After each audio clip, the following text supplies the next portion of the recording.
Hello दोस्तों, कैसे हैं आप लोग। आई होप कि आप लोग बहुत अच्छे होंगे और स्वस्थ होंगे, मस्त होंगे।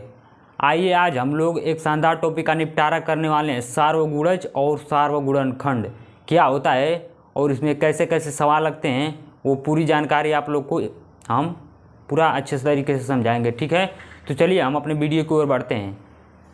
ठीक है, तो देखिए इसमें क्या पूछाना है, सार्वगुणज और सार्वगुणनखंड निकालना आज हम लोग सीखेंगे इस वीडियो में। ठीक है, ये बहुत इंपॉर्टेंट क्वेश्चन, ये सब ना कॉम्पिटिशनल लेवल में भी क्वेश्चन पूछा जाता है। आप लोग पढ़ लेंगे ना तो बहुत अच्छा रहेगा। चलिए क्वेश्चन को देखते हैं। क्वेश्चन दिया है 32, 64, 128 के सबसे छोटे सार्वगुणज, सबसे छोटा सार्वगुणज। सार्वगुणज क्या होता है अभी हम आप लोग को बताते हैं। सार्वगुणज फिर प्लस 32, 64, 128 के सबसे बड़े सार्वगुणनखंड का योग क्या होगा, ये आप लोग का सवाल है। तो ये सार्वगुणज और सार्वगुणनखंड क्या होता है इसी को हम अच्छा तरीके से बताते हैं। सार्वगुणज आप लोग लसा तो जानते हो, लसा को ही सार्वगुणज कहते हैं, लसा को ही सार्वगुणज कहते हैं। ये जो एलसीएम होता है ना, ये जो एलसीएम होता है इसी को सार्वगुणज कहते हैं, इसी को सार्वगुणज कहते हैं, इसको सार्वगुणज कहते हैं। ठीक है, और ये जो सार्वगुणनखंड होता है ना, एचसीएफ को सार्वगुणनखंड कहते हैं, सार्वगुणन। एलसीएम को सार्वगुणज कहते हैं और एचसीएफ को सार्वगुणनखंड कहते हैं। आप लोग इससे भी पकड़ सकते हैं। लसा में क्या कहते हैं, लसा का फार्मूला क्या होता है, वह छोटी से छोटी संख्या जो दी गई संख्या से पूर्णतः विभाजित हो जाए उसे लसा कहते थे। यहाँ पर वही तो लिखा है 32, 64, 128 के सबसे छोटा सार्वगुणज। और अब एचसीएफ में क्या होता है, वह बड़ी से बड़ी संख्या जो दी गई संख्या को पूर्णतः विभाजित कर दे, काट दे, उसे हम लोग क्या कहते हैं, एचसीएफ कहते हैं। तो इसमें दिया है ना बड़ी से बड़ी संख्या, तो वही हो गया ना। एलसीएम किसको कहते हैं, सार्वगुणज को कहते हैं, और सार्वगुणनखंड को एचसीएफ कहते हैं। तो क्या दिया 32, 64, 128 का सबसे छोटा सार्वगुणज। तो सबसे छोटा सार्वगुणज जब पूछेगा तो हम लोग एलसीएम निकालेंगे। अगर सार्वगुणनखंड सबसे बड़ा सार्वगुणनखंड पूछेगा तो हम लोग एचसीएफ निकालेंगे। तो ये जो तीन संख्या दी गई है इसका सबसे छोटा सार्वगुणज पूछा है तो हम लोग क्या निकालेंगे, एलसीएम। और ये सबसे बड़ी सार्वगुणनखंड पूछा है तो हम लोग एचसीएफ निकालेंगे।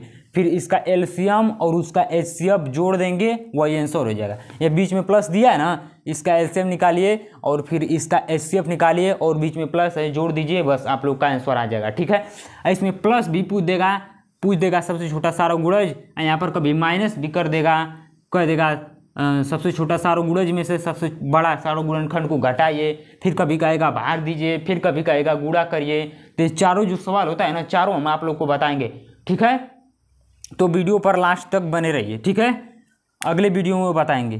ठीक है, तो चलिए अब इसको मिटाते हैं। अब हम लोग सार्वगुणज और सार्वगुणनखंड निकाल कर आप लोग को आंसर लेकर आकर बताते हैं कि कैसे निकाला जाता है सार्वगुणज और सार्वगुणनखंड। ये बहुत इंपॉर्टेंट टॉपिक है, अच्छा से समझिएगा। ठीक है, तो चलिए 32, 64, 128 का सबसे छोटा सार्वगुणज पूछा है, तो सबसे छोटा सार्वगुणज पूछा है तो हम लोग क्या करेंगे, बताए ना कि एलसीएम निकालेंगे। तो एलसीएम यहाँ पर निकालिए। ठीक है, यहाँ पर 32, 64, 128 का एलसीएम निकालिए। ठीक है, 32, 64, 128, 128 का क्या निकालना है, एलसीएम,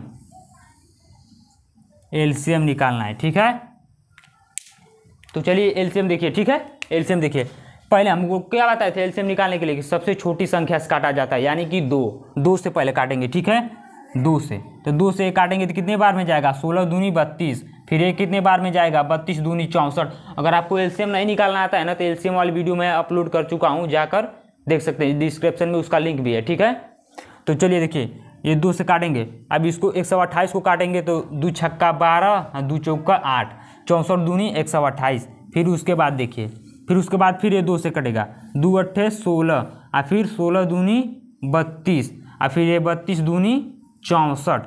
फिर उसके बाद ये अभी और 2 से कटेगा, क्योंकि यहाँ पर सम संख्या है, यहाँ पर सम संख्या है, सम संख्या है, जहाँ सम संख्या रहता है वो 2 से कटता है। ठीक है, फिर 2 चौके 8, फिर 2 अट्ठे 16, फिर 16 दूनी 32। अब ये 2 से और कटेगा, अब ये 2 से और कटेगा। ठीक है, 2 दूनी 4, 2 चौके 8, 2 अट्ठे 16। फिर भी अब ये 2 से कटेगा, 2 एक कम 2, 2 एक कम 2, 2 दूनी 4, 2 चौके 8। फिर अब ये 2 से कटेगा, 2 ये तो एक उतर जाएगा, फिर यहाँ पर 2 एक कम 2, फिर ये 2 दूनी 4। फिर भी अब ये 2 से कटेगा एक बार, 2 एक कम 2, ये 2 एक हो जाएगा, फिर यहाँ पर 1, फिर 2 एक कम 2। फाइनली हम लोग का ये आ गया है एलसीएम। ठीक है, ये एलसीएम आ गया है। ठीक है, एलसीएम आ गया। ठीक है, तो चलिए अभी सबका गुणा करते हैं। एलसीएम में क्या होता है, ये सब जो संख्या आता है ना, इन सब का गुणा करना होता है। तो चलिए यहाँ पर हम लोग गुणा करते हैं। पहले इसको गुणा बाद में करेंगे, पहले इसका 32, 64, 128 का सबसे बड़ा सार्वक गुणनखंड पूछा है, इसका एचसीएफ निकालेंगे। तो हम एचसीएफ निकालने के लिए क्या बताए थे कि ये जो तीनों संख्या है उसका अलग अलग एलसीएम निकालेंगे तो हम लोग का एचसीएफ निकल जाएगा, उसमें फिर कॉमन करेंगे। तो ठीक है, तो चलिए अब इसका एलसीएम निकाल दिए, यहाँ पर एलसीएम निकाल दिए हैं। अब इसका एचसीएफ निकालेंगे। ठीक है, एचसीएफ निकालेंगे। तो ये एचसीएफ निकालने के लिए हम क्या बताए थे आप लोग को, एचसीएफ अब आपको नहीं निकालना आता है तो उसका वीडियो मैं अपने चैनल पर अपलोड कर दिया, उसका डिस्क्रिप्शन में लिंक है, जाकर देख लीजिएगा। हम क्या बताए थे कि अलग अलग संख्याओं का आप एलसीएम लेंगे, फिर उसमें से कॉमन करेंगे तो वही आप लोग का एचसीएफ निकल जाएगा। तो चलिए हम एचसीएफ निकालते हैं। 32 का पहले अलग एलसीएम निकालेंगे, 32 का पहले अलग एलसीएम निकालेंगे, 32 का अलग एलसीएम निकालेंगे। फिर 64 का अलग एलसीएम निकालेंगे, फिर 64 का अलग एलसीएम निकालेंगे। फिर 128 का अलग एलसीएम, फिर 128 का अलग एलसीएम। तो चलिए निकालते हैं। ठीक है, तो देखिए 2 से कटेगा, 16 दूनी 32, फिर अब ये 2 से कटेगा, 2 अट्ठे 16, फिर 2 से कटेगा, 2 चौके 8, 2 चौके 8, फिर अब ये 2 से कटेगा, 2 दूनी 4, 2 दूनी 4, फिर अब ये 2 से कटेगा, 2 एक कम 2। ठीक है, ये पूरा कट गया, 16 दूनी 32, 8 दूनी 16, 4 दूनी 8, 2 दूनी 4, 1 दूनी 2। ठीक है, ये पूरा कट गया। अब इस चलिए 64 को काटते हैं, 64 को। ठीक है, 2 से पहले काटेंगे, 32 दूनी 64, फिर उसके बाद 16 दूनी 32, 16 दूनी 32, फिर 2 अट्ठे 16, फिर उसके बाद 2 चौके 8, फिर उसके बाद 2 दूनी 4, फिर उसके बाद 2 एक कम 2। अब ये भी कट गया, 16 दूनी 32, 32 दूनी 64, 16 दूनी 32, 8 दूनी 16, 4 दूनी 8, 2 दूनी 4, 1 दूनी 2। ठीक है, उसके बाद अब 128 को काटेंगे।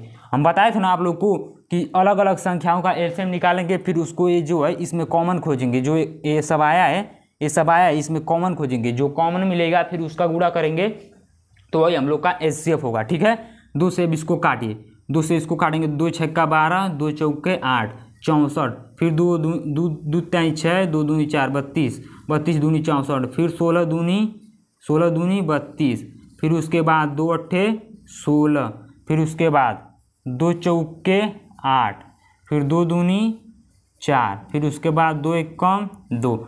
ओह तिरछा हो रहा है, लेकिन चलिए कोई बात नहीं है। 32 दूनी 64, 16 दूनी 32, 8 दूनी 16, 4 दूनी 8, 2 दूनी 4, 2 एक कम 2, सब 2 ही से कट रहा है। ठीक है, तो अब हम इसमें कॉमन खोजेंगे, जो कॉमन मिलेगा वही हम लोग का एचसीएफ होगा। तो कॉमन खोजें, यहाँ पर जगह है, यहीं पर कॉमन खोज ले रहे हैं। ठीक है, इसका देखिए, इसका क्या दिया है, इसका दिया है 2, कितना है इसका 2 गुणे, फिर 2, फिर गुणे, फिर 2, फिर गुणे, फिर 2, फिर गुणे, फिर 2। ठीक है, इसका 1 है, मान लीजिए जगह कम है, क्या करें, 1 2 3 4 5, 1 2 3 4 5। ठीक है, इसका हो गया। अब इसका हिसाब करिए। ठीक है, इसमें कितना 2 2 है, इसमें कितना 2 2 है, इसमें कितना 2 2 4 2 6। ठीक है, 1 2 3 4 5 6, इसमें कितना है 1 2 3 4 5 6 7, इसमें 7 है। ठीक है, इसमें 7 है, 2 गुणे 2 गुणे 2 गुणे 2 गुणे 2 गुणे 2 गुणे 2 गुणे 2, 1 2 3 4 5 6 7। ठीक है, 7। अब इसमें हम क्या बताए थे कि आप लोग कॉमन लेंगे, कॉमन। तो कॉमन इसमें क्या आएगा, कॉमन इसमें क्या आएगा, कॉमन इसमें क्या आएगा, देखिए पहले तो आप लोग का कॉमन ये आ रहा है। ठीक है, सीधे सीधे आप लोग को लग रहा है कि 2 तीनों में, उसके बाद इसमें भी 2 तीनों में, फिर उसके बाद इसमें भी 2 तीनों में, फिर उसके बाद इसमें भी 2 तीनों में, फिर इसके बाद इसमें भी 2 तीनों में, लेकिन इसमें 2 खाली 2 में है और इसमें 2 खाली 1 में है। तो हम लोग का तीनों में एक कॉमन क्या आया है, ये 2 ये 2 ये 2 ये 2 ये 2, ठीक है। तो 5 2 2 कॉमन आया है हम लोग का, 5 2 2, ठीक है। तो इसको यहाँ पर लिखिए, कितना कितना कॉमन आया, 1 2, फिर उसके बाद दूसर का 2, फिर उसके बाद तीसर का 2, उसके बाद चौथ का 2, उसके बाद पाँचवा 2 1 2 3 4 5, 5 2 2 कॉमन आया है। तो हम क्या बताए थे, कॉमन लेंगे और फिर उसको गुणा कर देंगे, कॉमन लेकर उसको गुणा कर देंगे, फिर जो आएगा वही हम लोग का आंसर होगा, ठीक है। तो 2 दूनी 4, 4 दूनी 8, 8 दूनी 16, 16 दूनी 32, 32 हम लोग का क्या है, HCF। अलग अलग एलसीएम निकाले हैं, फिर उसमें से कॉमन लिए हैं, तो हम लोग का कितना आया है, HCF हम लोग का 32 आया। अब इसका एलसीएम निकाले हैं ना, तो इसका आप गुणा करेंगे। तो चलिए इसका थोड़ा गुणा करके देखते हैं इसका कितना आता है, ठीक है। 1 2 3 4 5 6 7, 7 गो 2 2 है, ठीक है। तो 7 गो 2 2 यहाँ पर लिखकर उसके गुणा कर रहे हैं, देखिए कितना आ रहा है। ये क्या हम लोग का आया था, HCF, ये हम लोग का HCF आया है। और ये हम लोग क्या निकाल रहे हैं, ये हम लोग निकाल रहे हैं एलसीएम, ये हम लोग एलसीएम निकाल रहे हैं, ठीक है, एलसीएम। तो एलसीएम देखिए, एलसीएम कितना आ रहा है, 2 2 4 2 6 1 7, 7 को 2 2 है, ठीक है। तो 1 2 3 4 5 6 7, ठीक है। कितना आ रहा है देखिए यहाँ पर, 1 2 3 4 5 6 7, 7 को 2 2 हो गया। अब इन सब का गुणा करेंगे तो हम लोग का क्या आएगा, एलसीएम। क्या बताए थे कि ये जो संख्या है, ये जो संख्या है इसका हम लोग गुणा कर देंगे तो वही हम लोग का एलसीएम हो जाएगा। तो ठीक है, चलिए गुणा कर देखते हैं। 2 दूनी 4, 4 दूनी 8, 8 दूनी 16, 16 दूनी 32, 32 दूनी 64, 64 दूनी 128, ठीक है। तो हम लोग का कितना आया है, 128, 128, ठीक है, 128।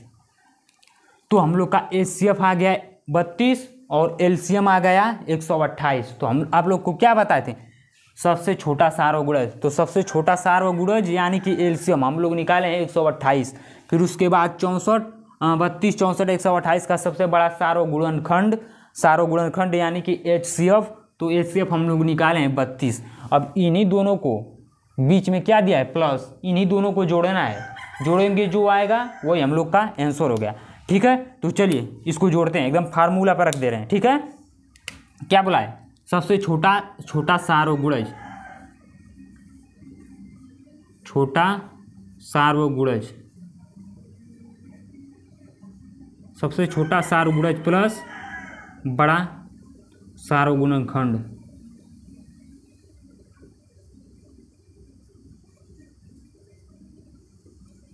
सार्वगुणनखंड। तो हम लोग का छोटा सार्वगुणज क्या निकला है, छोटा सार्वगुणज हम लोग का निकला है 128, 128, 128, बीच में प्लस है तो प्लस। फिर उसके बाद सब बड़ा सार्वगुणनखंड क्या निकला है हम लोग का, बड़ा सार्वगुणनखंड 32 निकला है, सॉरी 32। अब इसी को जोड़ना है, जोड़िए। 128 में 32 जोड़ेंगे तो कितना होगा, ये हो गया 120 और ये 30 जाएगा तो ये हो जाएगा 150, 8 और 2 10, तो कितना हो जाएगा 160, 160 हो जाएगा, ठीक है, 160।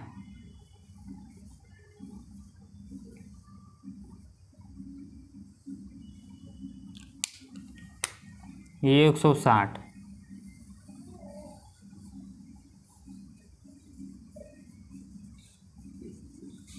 160 हम लोग का आंसर आ गया। आई होप कि ये वीडियो बहुत अच्छा से आप लोगों को समझ में आया है। अगर वीडियो बहुत अच्छा लगा हो तो वीडियो को लाइक करिए और अपने दोस्तों को भी शेयर करिए जिनको ये सार्वगुणज और सार्वगुणनखंड क्या होता है इसके बारे में जानकारी नहीं है, ठीक है। और वीडियो को लाइक कर दीजिए और चैनल पर नए हैं तो चैनल को सब्सक्राइब करके बेल आइकन की घंटी को ऑल पर क्लिक कर दीजिए, ताकि मैं जब भी नई वीडियो अपलोड करूं तो सबसे पहले आप तक नोटिफिकेशन पहुंचे, ताकि वीडियो मिस ना हो। तो मिलते हैं नेक्स्ट वीडियो में एक और शानदार टॉपिक के साथ। लव यू भाई लोग, आई होप कि बहुत अच्छे होंगे। तो चलिए मिलते हैं नेक्स्ट वीडियो में, ठीक है। इसका स्क्रीनशॉट लेना हो तो ले लीजिए, ठीक है। आप लोग का 160 आंसर आया, ठीक है। चलिए।